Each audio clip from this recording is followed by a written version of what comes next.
comment structurer ton acquisition. Parce que tu as 3 niveaux, selon moi, d'acquisition. Et là, je te parle vraiment, on va dire, de toi à moi, entre fondateurs d'agence.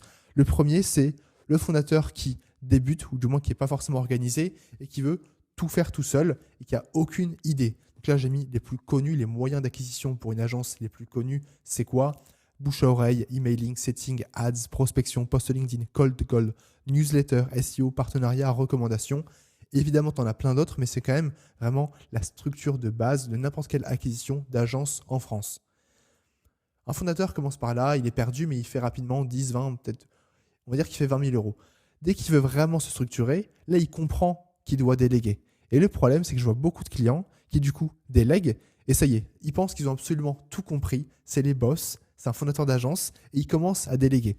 Donc, ce qu'il fait, c'est qu'il recrute à la fois soit une team en interne, soit alors pour les plus ambitieux des agents IA, soit il prend des freelances, des commerciaux, des alternants, des SDR, t'appelles ça comme tu veux, et du coup il délègue un petit peu comme ça, à la va-vite, certaines tâches. Ok, toi tu vas gérer mon LinkedIn, ok, ce SDR là va faire du cold call, je prends un agent IA qui va refaire des newsletters, mais le problème c'est que ça marche 1 mois, ça marche 2 mois, mais concrètement, au fond, les fondateurs savent que leur acquisition, que leur agence n'est pas pérenne, n'est pas prédictible. Moi j'en parle beaucoup, parce que j'en vois, on va dire, tous les jours en rendez-vous.